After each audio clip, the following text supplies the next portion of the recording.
checks up on Quran and Hadith. So if someone gives a fatwa, a local person from here, and Nasruddin Albani, I'll believe in Nasruddin Albani if I don't have time. But if I say in the lecture, I check it up. What I say in the lecture, I check up, because I'm responsible for that. But for my own knowledge, if I have to make opinion, I can't keep on checking every hadith. Difficult for a layman. So, but to classify which group of scholars are you reading of, which books are you reading, whose books are you reading, whose cassettes are you listening to, you classify them.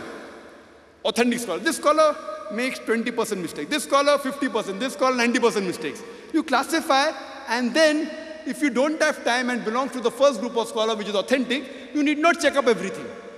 If you have the time, it is the best. Do it. Alhamdulillah, mashallah. But don't have the time, yet you can. That's not called taqleed. But if someone shows you proof against the scholar you respect, and yet you follow him blindly, that is taqleed. The taqleed we can only do of Allah and His Rasul. Bas. Atiullah, atiur Rasul. Bas. No one else. Simple.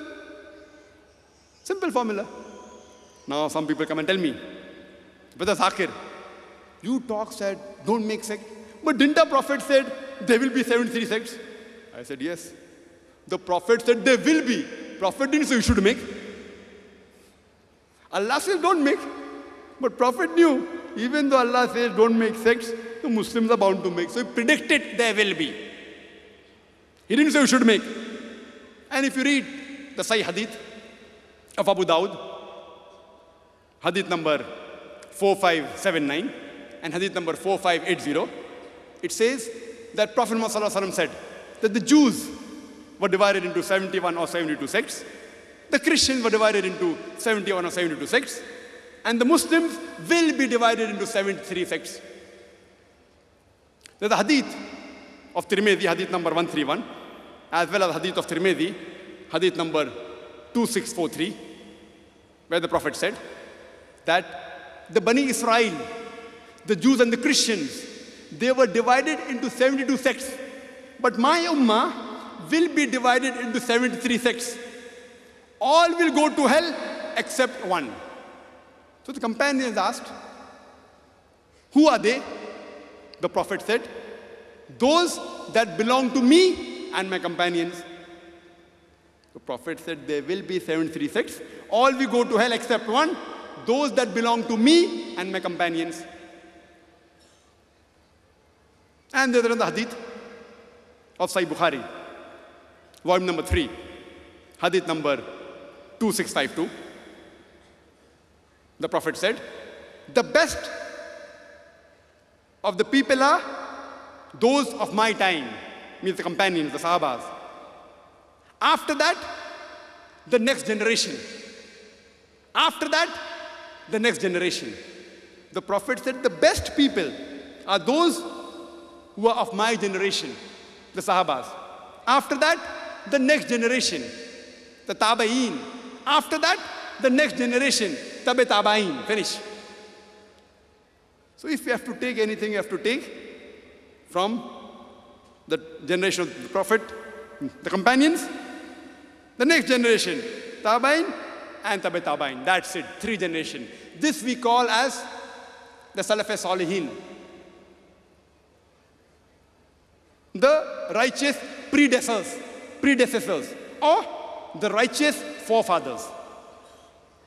Salaf means predecessor, forefather. So in the Sharia, in the Islamic ruling, the highest in authority, there are 4 categories. The highest in authority is the Quran, is Allah's word. If you want to find something, if it's not there in the Quran, you go to the next source. That is the hadith, the Sahih hadith, the sayings of the Prophet. In the sayings of the Prophet, the commandment of the Prophet, the call, carries more weight than the actions of the Prophet. So if the commandment and the actions contradict, the commandment carries weight. The third source is the Sahabas, Ijma, the 3 generations. Sahabas, Tain and Tabi'in. The Ijma of these people, of the Sahaba, carries more weight than the individual opinion of the Sahaba. Then, Tain, Tabi'in. And the last source is the qiyas. If you don't find in any top 3 sources, in the Quran, in the Hadith, in the lifestyle of the Sahaba, the Tabi'in and the Tabi'in, then you can use qiyas, analogy, deduction. So Sharia on 4 things broadly: the Quran, the Hadith. No Sahih Hadith will contradict the Quran. Quran number 1. Then comes Sahih Hadith. In the Sahih Hadith, call carries more weight than the amal. The commandment carries more weight than the action. Then the lifestyle of the 3 generations, Sahabas, Tabi'in, Tabi'in, Ijma carries more weight than individual opinion. Then comes the qiyas. So this is how we should follow. We should follow Quran and the Sunnah. But now, all the groups say we follow Quran and Sunnah, Quran and Sunnah. Everyone, no one says he does not follow Quran and Sunnah. So how should the Quran and Sunnah be followed? The way the Prophet and the Sahabas understood. The way the 3 generations, the Sahaba said, Allah, the Rasul said, Muhammad Sallallahu Alaihi Wasallam said, the best generation is my generation. Then the next, then the next. So if there is difference of opinion in how to understand a verse of the Quran, you have to see how did the Sahabas understand it. If you don't find in that, then the next generation, Tabi'in. If you don't find in that, then the next generation, Tabi'in. This is how you follow. Because many verses of the Quran, for example, the word masa has got 2 meanings. Sexual touch, physical touch. When you go to the Hadith, you come to know it is sexual touch, not physical touch. Easy. Similarly, when there is any difference of opinion in understanding any verse of the Quran, you have to understand according. If there are any other verses, commentary of the Quran, Quran is the best. If not, go to the Sahih Hadith of the Prophet. If you don't find there, in the lifestyle of the Sahabas, the Tabi'in, the Tabi'in. Finish. So for proof, for hujjah in understanding the Quran and the Sahih Hadith, you have to follow it according to Allah, His Rasul, and the Salaf Salihin. This is how we look at it. Otherwise, many verses of the Quran can mean 2 things. Like the verse in the Quran in Surah Baqarah, that those who are martyrs, they are not dead, they are alive. Some people say, oh, that means they are alive. That means you can talk to them. If the martyrs are alive, the shaheed are alive, even the Prophet is alive. Very good logic. But how did the Sahaba understood? Did the Sahaba consider the Prophet to be alive? They buried him. They even did the Janazeh ka Salah. Even the martyrs, when they were killed in the battlefield, didn't the Sahabas read the Janazeh ka Salah?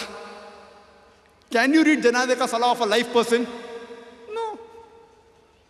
So what the Quranic verse says, that when the enemies rejoiced that we killed your people, they are alive within the year after, they are in benefit. It does not mean physically they are alive. If physically they are alive, why did the Sahabas bury them? So here, if you understand the Quranic verse, difficulty, 2 opinions, go to the Quran, the Sunnah, the way of the Sahabas and the Salaf Salihin, and you get the reply. No difficulty. Easy. Don't have to be a scholar. Little bit jihad, little bit research. Little bit, not much. Now, there is another group of people.